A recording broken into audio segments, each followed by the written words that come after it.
le Petit Palais, musée des Beaux-Arts de la ville de Paris, bénéficie pour plusieurs années d'un prêt d'œuvres représentatives de la peinture anglaise du XIXe siècle. C'est une très bonne nouvelle pour tous les amateurs de peinture anglaise, d'une part parce que c'est un art qui est très mal représenté dans les collections publiques françaises, et d'autre part parce qu'il s'agit plus précisément de peinture du XIXe siècle. En effet, parmi les peintres anglais, on connaît mieux en France les peintres du XVIIIe siècle, Reynolds, Gainsborough, qui sont d'ailleurs, eux, mieux représentés dans les collections des différents musées de France, notamment le musée de Bordeaux, qui est assez riche de ce point de vue. En revanche, pour le XIXe siècle, même le musée d'Orsay est loin d'être riche de ces peintres. C'est donc tout l'intérêt de cette présentation. Ce prêt, qui a été consenti par un collectionneur privé qui a gardé l'anonymat, doit durer plusieurs années. Il a été annoncé dans la presse et au Petit Palais lui-même comme l'arrivée de 8 peintures pré-raphaélites. Or, il y a lieu de nuancer cette affirmation, puisque sur les 8, 4 peuvent à la rigueur être considérés comme pré-raphaélites, les 4 autres ne le sont pas du tout, et même les 4 qui peuvent être considérés comme pré-raphaélites, là aussi, il y a à nuancer. Qui sont donc ces pré-raphaélites auxquels on a un peu tendance en France à assimiler l'ensemble de la peinture anglaise de la deuxième moitié du XIXe siècle? Il s'agit d'un groupe de peintres fondé en 1848, essentiellement par 3 peintres, 3 jeunes artistes qui avaient respectivement 21, 20 et 19 ans, qui ont décidé de créer ce qui devait être en fait une sorte de société secrète, la confrérie pré-raphaélite. Et ces jeunes artistes avaient décidé de se regrouper pour braver les enseignements de la très officielle Académie royale des beaux-arts de Londres, parce qu'ils estimaient qu'une autre façon de peindre était possible et nécessaire. Et ces 3 jeunes peintres ont donc formé leur groupe.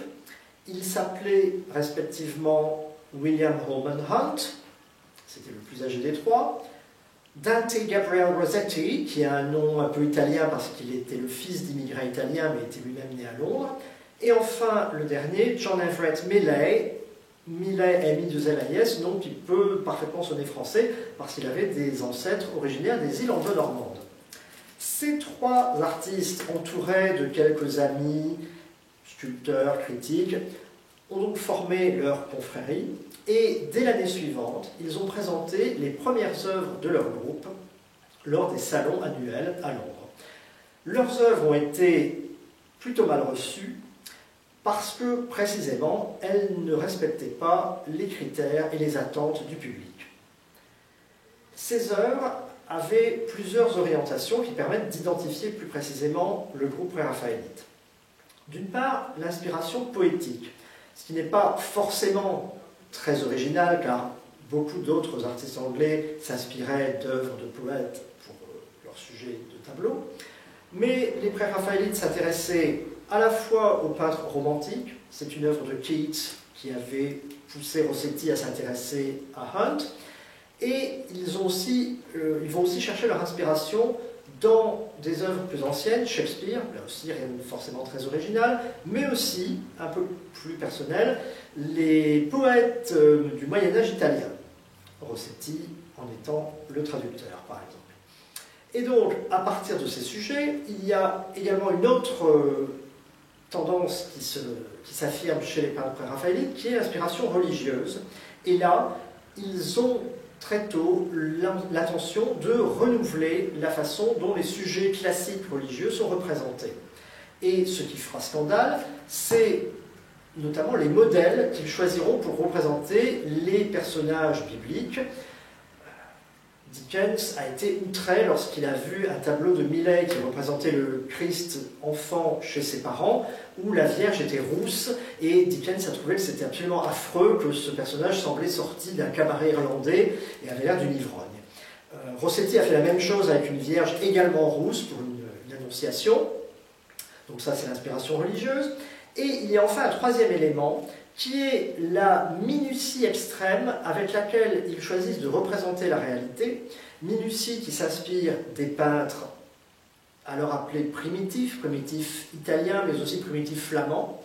Et cette façon de représenter la réalité, qu'on pourrait qualifier d'hyper-réaliste, s'applique également à la représentation de la nature. Car les préraphaélites ont aussi peint des paysages. On peut penser par exemple à la très célèbre Ophélie de Millais, où l'héroïne de Shakespeare est représentée au milieu d'une nature foisonnante, avec toutes sortes de plantes, de fleurs qui l'entourent, dont on a par ailleurs pu remarquer que toutes ces plantes ne pouvaient en aucun cas fleurir en même temps, mais peu importe. Cet intérêt pour la représentation scrupuleuse de la nature a valu aux préraphaélites un défenseur, en la personne du critique d'art le plus éminent que l'Angleterre possédait à l'époque, John Ruskin. Et grâce à ce parrain, les préraphaélites ont pu prospérer, mais cet épanouissement n'a duré réellement que quelques années.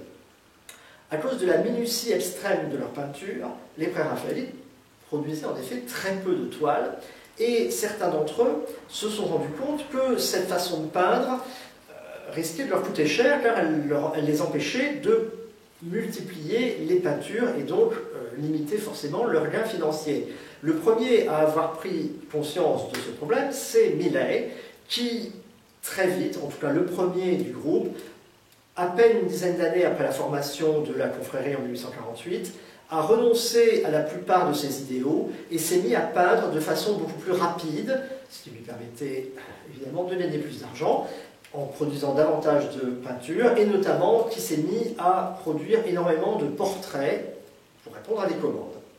Millais, d'ailleurs, n'est pas représenté dans les présentations du Petit Palais. Ses œuvres, en France, sont extrêmement rares.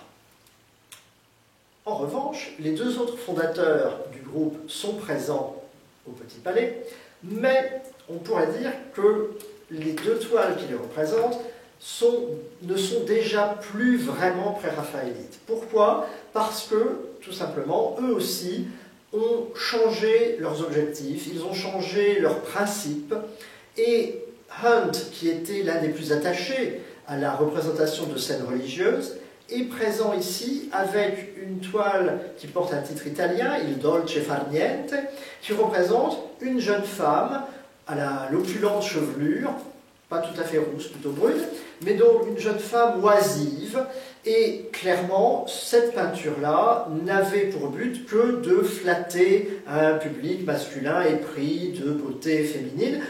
Elle est tout à fait habillée et très correcte, pas de nudité, mais en tout cas, il n'y a rien dans cette toile présentée au Petit Palais qui rappelle les objectifs les plus sérieux, les ambitions qui étaient celles du groupe. Quant à Rossetti, c'est un peu différent. Lui a aussi connu une évolution à partir de la fin des années 1850. Il cesse d'admirer les primitifs italiens et il se met très clairement à imiter les peintres de la Renaissance italienne, car pré-raphaélite signifiait que leur but était d'imiter les peintres antérieurs à Raphaël, mais voilà que Rossetti se met à imiter Titien, Tintoret, les peintres vénitiens, des peintres qui eux aussi ont dépeint des femmes souvent tout à fait opulentes par leur chair, leur chevelure, et c'est un peu ce que fait Rossetti avec l'œuvre qui est présentée au Petit Palais, qui s'appelle A Christmas Carol, un chant de Noël, mais ce chant de Noël, le titre n'est vraiment qu'un prétexte. On y voit surtout une jeune femme aux longs cheveux dénoués qui joue d'un instrument, une sorte de mandoline, et qui est en train de chanter en même temps. Donc il y a une atmosphère vaguement médiévale, mais le sujet est plus inspiré par la peinture de la Haute Renaissance. En revanche, dans les peintures présentées au Petit Palais, il en est une qui vient d'un artiste beaucoup moins connu, qui n'a jamais été officiellement membre du groupe pré-raphaélite, mais qui en respecte tout à fait, lui, les principes. John William Inchbald, qui est représenté ici par un paysage qui correspond absolument aux intentions des pré-raphaélites du début et aussi de ce que Ruskin admirait chez eux, cette représentation fidèle de la nature, qui ne rejette rien, qui montre tout ce que les peintres ont sous les yeux. Et là, ce paysage des Cornouailles est représenté avec une extrême minutie, on pourrait quasiment compter les brins d'herbe, les falaises, le jeu de la lumière sur les roches, tout cela est peint avec un souci de réalisme qui est, lui, typique des pré-raphaélites. Donc, avec ce paysage, on a une œuvre véritablement pré-raphaélite. Je termine avec la quatrième œuvre qu'on peut rattacher au pré-raphaélite. Il y a en fait ce qu'on a appelé une deuxième génération pré-raphaélite. Deuxième génération, pas tellement pour l'âge de ces artistes, car celui qui en est ici le représentant, Edward Burne-Jones, était né sensiblement à la même époque que les fondateurs du groupe, mais il s'est véritablement fait connaître plus tard dans le XIXe siècle. Il a été en quelque sorte leur disciple, et l'œuvre qui le représente au Petit Palais est l'esquisse d'une grande toile qui est inspirée d'un poème de Tennyson qui s'appelle « Le roi Cophetua et la mendiante ». Alors, pour ce qui est de Burne-Jones, c'est un artiste, lui, qui est très bien représenté en France. C'est l'exception qui confirme la règle. Le musée d'Orsay possède plusieurs de ses œuvres, une quantité, plusieurs qui sont exposées et d'autres qui sont en réserve, mais nous avons donc, grâce au musée d'Orsay, une assez bonne représentation de cette deuxième génération pré-raphaélite, dont les idéaux sont assez différents de la première génération et qui correspond davantage au mouvement symboliste de la fin du XIXe siècle. Et cette esquisse donc, a précisément l'intérêt de nous montrer comment Burne-Jones peignait. En fait, il s'agit, semble-t-il, d'une copie de la toile qui existe, qui appartient à la Tate Gallery de Londres. Et l'intérêt de cette esquisse, ou de cette copie exécutée par Burne-Jones lui-même, c'est qu'elle est inachevée et qu'elle permet donc de voir par quel procédé le peintre arrivait au produit fini, à sa façon de représenter là aussi les surfaces, les tissus, les textures, car la scène en question se passe dans un décor fermé, c'est un tableau tout en hauteur comme la roue de la fortune, qui est le Burne-Jones le plus connu qui est exposé en France, au musée d'Orsay. Donc c'est un tableau tout en hauteur, avec un décor qui est doré, pourrait-on dire, et les personnages qui sont eux aussi, l'un, le roi est en armure, donc avec toute une série de surfaces métalliques, polies, réfléchissantes, et la mendiante qui est habillée assez pauvrement, mais il y a derrière elle tout un tas d'éléments de décor qui sont eux au contraire beaucoup plus luxueux. Et donc avec cette toile, on pourrait dire qu'on a aussi une toile pré-raphaélite, mais même si, comme je l'ai dit, elle ne correspond plus tout à fait aux idéaux du groupe lorsqu'il a été fondé. En revanche, pour les 4 autres toiles présentées au Petit Palais, il ne s'agit pas du tout de pré-raphaélite, et là, on ne peut absolument pas tirer l'interprétation dans ce sens. La première des 4 est due à un peintre tout à fait éminent et important pour le XIXe siècle britannique. Il s'agit de Lord Leighton, dont la France ne possède absolument aucune œuvre, donc c'est l'occasion au Petit Palais d'en voir au moins une. Leighton est un peintre majeur qui a fait sa carrière à la même époque que les pré-raphaélites. Il remporte ses premiers grands succès au tout début des années 1850, mais c'est un peintre beaucoup plus académique dans la formation, même si, par ailleurs, il s'affranchit peu à peu de la façon, peut-être moins de la façon de peindre, car il a une technique tout à fait travaillée, léchée, pourrait-on dire, qui peut rappeler les peintres académiques français à la même époque, mais il y a chez Leighton une extrême sensualité dans le choix des couleurs notamment, et dans la représentation des tissus à laquelle il apporte beaucoup de soin. L'œuvre qui le représente au Petit Palais n'est pas une œuvre majeure, mais c'est une œuvre tout à fait représentative de sa production, qui s'appelle Whispers, Murmures, et qui représente un couple d'amoureux, dont on peut imaginer qu'ils sortent de la Grèce antique, car Leighton a peint énormément de sujets situés dans une sorte d'antiquité un peu floue. Et ces deux amoureux donc se se côtoient, ils ne s'embrassent pas vraiment, ils sont vraiment collés l'un à l'autre, devant un paysage de coucher de soleil, avec des nuages orange tout à fait somptueux. Et ce qui est là aussi remarquable, ce sont les couleurs, l'équilibre de couleurs choisi par Leighton. Il y a énormément de couleurs différentes dans la toile, mais qui sont tout à fait bien équilibrées. Et aussi le soin apporté à la représentation de la chair, la jeune femme qui est là, a un visage peint avec toute la délicatesse dont Leighton était capable. Donc c'est, sinon une œuvre majeure, comme je l'ai dit, au moins une œuvre tout à fait représentative, évidemment conçue pour flatter le goût du public victorien. Les trois autres œuvres sont également typiquement victoriennes, mais pas du tout pré-raphaélites. L'une d'elles est due à un peintre néerlandais installé en Grande-Bretagne, Laurens Alma Tadema. Alors là, c'est quelqu'un dont la France possède quelques exemples aussi, malgré tout, le musée d'Orsay, mais aussi un certain nombre de musées de région. Et c'était un peintre spécialisé, mais là franchement spécialisé, dans la représentation du monde antique. Alma Tadema a peint des scènes historiques où l'on voit des assassinats d'empereurs, où l'on voit des fêtes romaines, des bacchanales, mais aussi des scènes antiques un peu comme celle de Leighton, des scènes où on voit des amoureux, des scènes qui pouvaient plaire à tous les publics et qu'il était agréable de mettre au mur de son salon peut-être.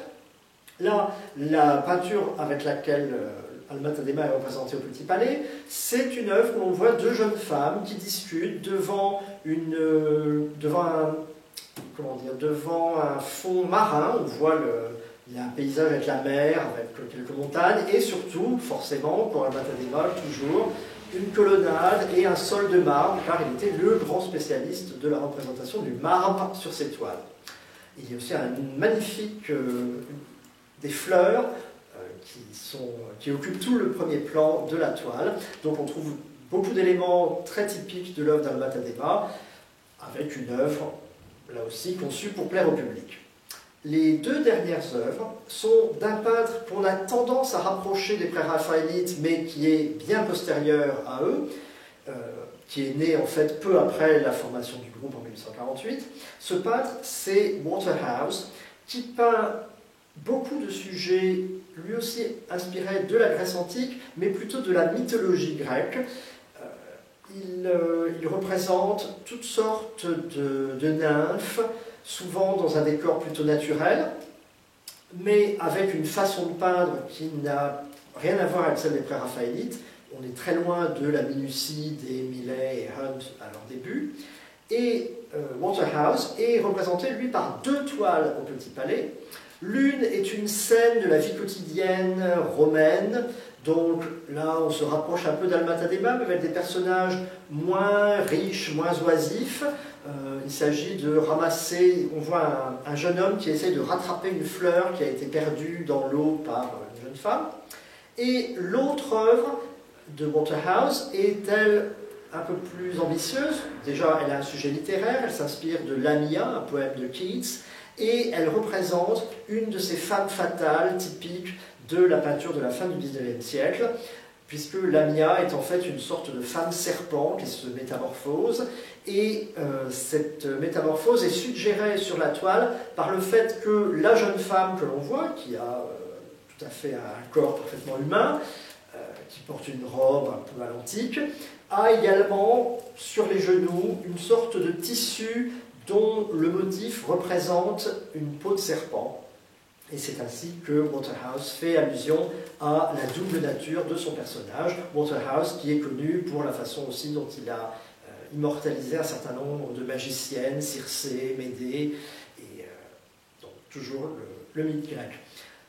Donc, 8 toiles, 4 qu'on peut qualifier de pré-raphaélites, mais 4 autres qui ne sont pas du tout, mais qui sont malgré tout tout à fait représentatives de l'art victorien du XIXe siècle. 8 toiles qu'il ne faut pas courir, puisqu'elles sont là pour plusieurs années, mais qu'il serait dommage de manquer, puisqu'elles sont l'œuvre de peintres dont plusieurs sont tout à fait méconnus en France, à tort, hélas.